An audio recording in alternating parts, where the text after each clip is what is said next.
So for the past 30 days, I decided to do something crazy. I am going to reveal what I ate in a day. I did this every single day for an entire month, while still being able to work out. 5 to 6 days a week and still have a social life. And I'm going to tell you everything I learned about nutrition over these last 30 days. So let's get right into it. So before we talk about the results, let me give you a little background of why I decided to do this. A few months ago, my wife and I went on vacation to Mexico, and that was one of the best times that I have had in years. Just the entire trip was amazing, but when I came back, I was just in a total food coma. I gained like 5 pounds of pure fat. If I would have gone back to my old ways, I probably would have gained another 5, 7, 8 pounds. That was not the direction that I wanted to head in, so I had 2 options. Option no. One was go on some extreme diet, extreme workout plan, not see my friends, not have any fun, and then maybe lose the weight. Or the other option is figure out a way to lose the weight, maintain a healthy lifestyle, keep my physique aesthetic year-round, and most importantly, never have to worry about gaining that weight back. Because if I can look like this at 24 years old, where will I be at 60 years old? So I decided to take the slow and steady route, which is what I recommend everybody else does as well. For breakfast, I try to eat either egg whites or Greek yogurt with berries. And a lot of people say, "Man, you're so disciplined. You wake up early, you eat this perfect breakfast." Well, there's actually no such thing as discipline. It's all about making your habits easy to follow. For example, meal prepping is something that I love doing. I make a bunch of chicken breasts, I make a bunch of rice, broccoli, and then throughout the entire week, it's very easy for me to just grab a container and put it in the microwave. Also, I have a breakfast machine that makes egg whites in 90 seconds. And then it's also very easy for me to just go to sleep the night before, throw a bunch of berries in the machine, hit the button. Now, in terms of lunch, I usually have a big salad with a protein. It's one of my favorite salads that I highly recommend is romaine lettuce, spinach, black beans, corn, avocado, and then your protein of choice. Now, sometimes I do add a little bit of cheese, but in general, I do try to keep it low fat. The reason why I like this salad so much is because it has a good balance between carbs, protein, and healthy fats. And when you combine those 3 macronutrients together in one meal, you are absolutely going to feel full. And this is something that I want everyone to understand. When you eat foods that are high in fiber, like vegetables, fruits, and even beans, those foods are going to make you feel fuller for longer than processed foods. So whenever you're building your meals, always try to add as many vegetables as possible. In terms of dinner, I try to keep it under 300 calories. I really like having fish like cod or salmon. Or if I'm in the mood for red meat, I usually have steak or burgers. And when it comes to beef, try to find a cut that has less than 10 grams of total fat per serving size. And in general, I just try to stick with leaner meats. I also add a bunch of vegetables to my meals.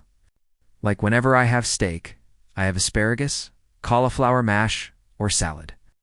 Whenever I have chicken, I have broccoli, Brussels sprouts, or sweet potato.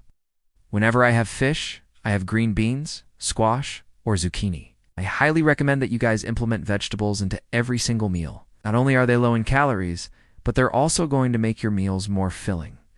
And vegetables also have a lot of micronutrients, vitamins and minerals that can help you heal, repair, and recover from your workouts. And lastly, in terms of snacks, I really like eating either almonds or cashews. I don't have any snack cravings anymore because I am already getting so much protein and fiber from my meals. So by the time I'm done eating, I'm already pretty full and satisfied. And that leads me into my next point, which is that I really want you guys to pay attention to how you are feeling throughout the day. Are you tired? Do you feel bloated? Do you feel lethargic? So, it might mean that you're overeating.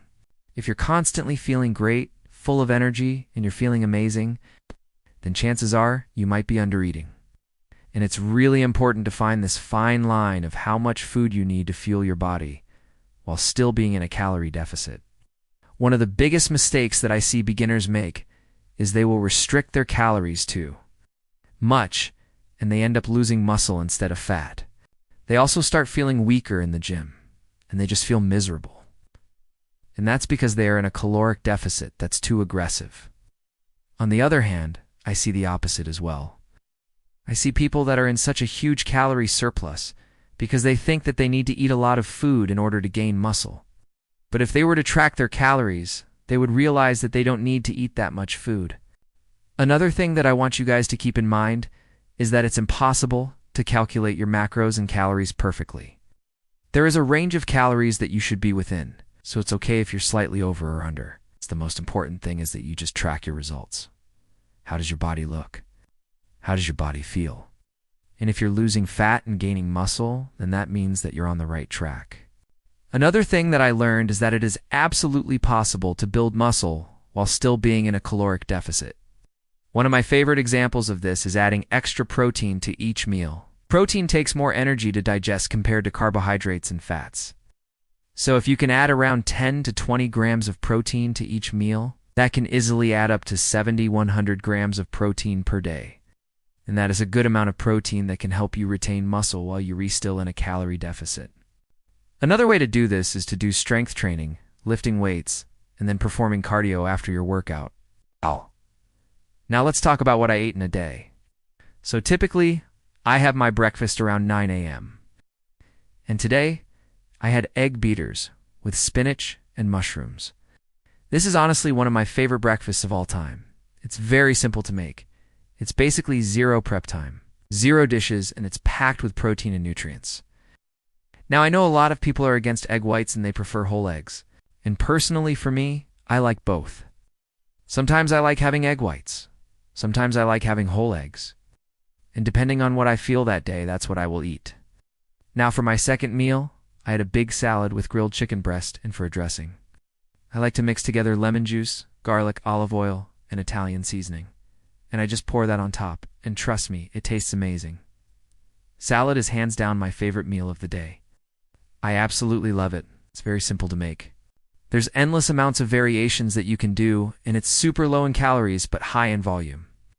The reason why I love high-volume, low-calorie foods is because they fill me up and make me feel amazing without packing on unnecessary calories. For my third meal, I like to have either steak or salmon, and I pair that with asparagus and cauliflower mash. Again, very simple. It's very easy to make, very delicious. I just love these type of meals. I know a lot of people don't like vegetables, but if you just find the right recipes, vegetables can taste amazing. And lastly, for my fourth meal, I usually like to have either a protein shake or nuts. Today I had a protein shake with almond milk, and that was my fourth meal. All right, guys. So those are just some of the things that I learned when it comes to nutrition. I hope you guys enjoyed this video. If you did, make sure to subscribe. And if you guys want any extra help, and I'll see you guys next time.